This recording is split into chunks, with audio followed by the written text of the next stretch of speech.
Everyone, I hope कि आप सब लोगों की आने वाली बाबा फरीदकोट की और पीजीआई संगरूर की तैयारी बहुत अच्छे से चल रही होगी।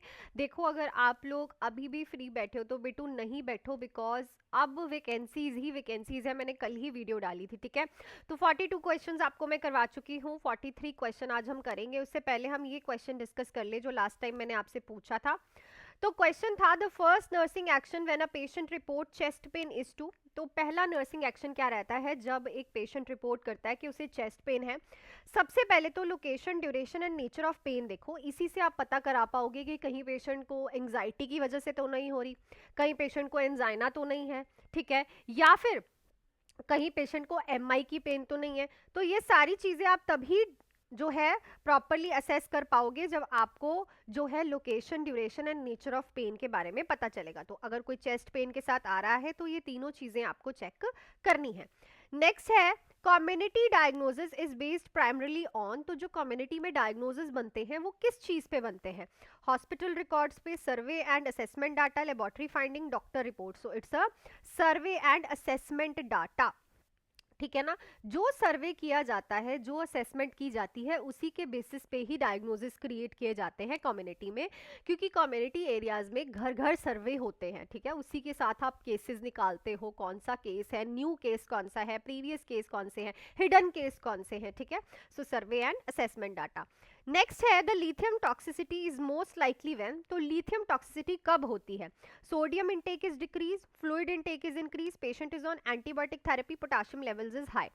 सबसे ज्यादा चांसेस होते हैं लिथियम टॉक्सिसिटी के जब सोडियम लेवल्स कम हो जाते हैं, बिकॉज बॉडी लिथियम को यूज करने लग जाती है सोडियम की जगह पे। फॉर एग्जाम्पल, अगर एक पेशेंट लिथियम ले रहा है, उसकी बॉडी में अगर सोडियम लेवल्स कम हो जाएंगे तो बॉडी सोडियम वाला काम किससे लेगी? लिथियम से लेगी। तो लिथियम रिटेन करेगा जिससे लिथियम टॉक्सिसिटी होगी। So the right option will be option number A. दो चीजें याद रखनी है, लिथियम अगर किसी को भी चल रहा है तो वाटर एंड सोडियम को मेंटेन करके रखो, ठीक है। चलो, नेक्स्ट है, during CPR the correct chest compression to ventilation ratio for an adult single rescuer. अगर एडल्ट है सिंगल रेस्क्यूअर में कंप्रेशन वेंटिलेशन रेशियो आप लोगों से पूछी है, तो ये चार ऑप्शन है। सो बिना कुछ किए सीधा 30:2 पे। So it is 30 compression and 2 ventilation. तो right option will be option number B, ठीक है। सीपीआर से एक क्वेश्चन आ ही जाता है, ठीक है। नेक्स्ट है, the nurse understand that the suctioning of the tracheostomy tube should be done. तो नर्स अंडरस्टैंड कर चुकी है कि जो सक्शनिंग है ट्रिक्योस्टमी की, वो कब होती है भाई? Routinely every 30 minutes, only when secretions are audible or visible, once every 4 hour, before each medication. Suctioning unnecessary नहीं करनी, ओवर नहीं करनी। सक्शनिंग तभी करनी है जब नीडेड है, ठीक है। जब आपको सिक्रीशंस ऑडिबल हो रही हैं या फिर विजिबल हो रही हैं तभी सक्शनिंग की जाती है, अननेसेसरी सक्शनिंग नहीं की जाती। नेक्स्ट है, vitamin K is administered to newborn to prevent. तो जो विटामिन के का इंजेक्शन न्यूबॉर्न्स को लगाया जाता है, क्यों लगाया जाता है?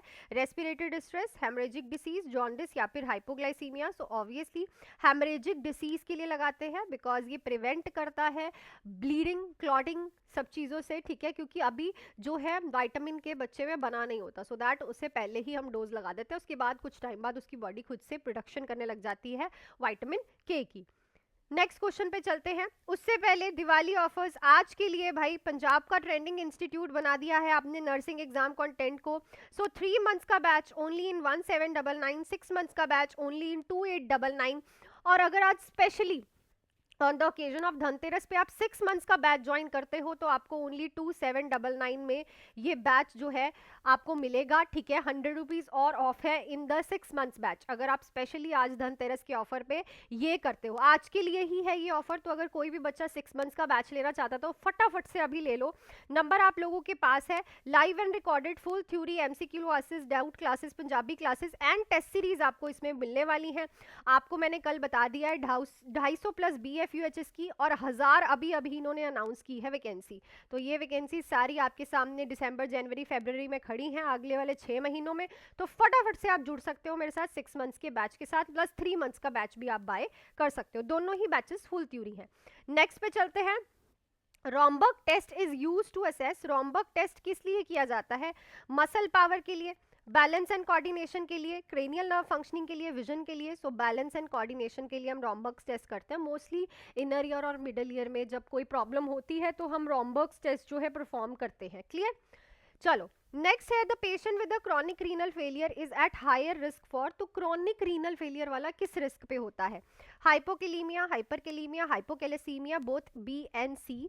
सो obviously it's a hyperkalaemia and hypocalcaemia both, so right option will be both B and C. क्योंकि एक्सक्रीशन नहीं होती पोटाशियम की तो पोटाशियम बढ़ता है, और विटामिन डी का प्रॉपरली काम नहीं हो पाता, फंक्शनिंग नहीं हो पाती, जिससे कैल्शियम ऑब्जॉर्ब नहीं होता, तो कैल्शियम कम होता है। So right option will be option number D.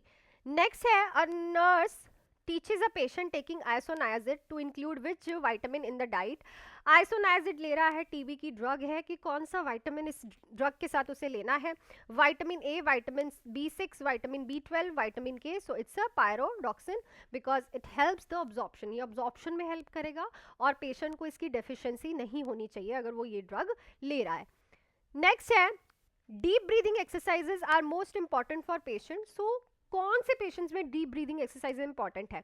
Bone fracture वाले में, after abdominal surgery with renal failure with diarrhoea. देखो कोई भी सर्जरी होती है, ठीक है, उसमें डीप ब्रीदिंग एक्सरसाइजेज और कफिंग करवाई जाती है बिकॉज इट प्रिवेंट्स एटिलेक्टेसिस। ठीक है, सो सारी सर्जरीज के बाद deep breathing and coughing exercises are very important to prevent the collapse of the lungs. Atelectasis का मतलब है लंग्स का कोलैप्स करना। ठीक है, चलो नेक्स्ट है a patient receiving furosemide should be monitor for. तो जो पेशेंट को फ्रूसामाइड चल रहा है उसको किस चीज के लिए मॉनिटर करना है?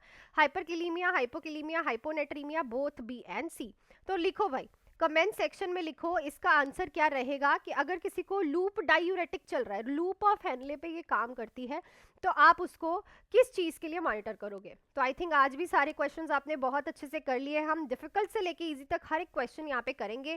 प्लस अगर आपको अपनी थ्योरी क्लियर करनी है तो स्पेशली धनतेरस के दिन आज 6 मंथ्स के बैच पे और 100 रुपीज़ का ऑफ लगा दिया है मैंने, 2799 का बैच कर दिया है।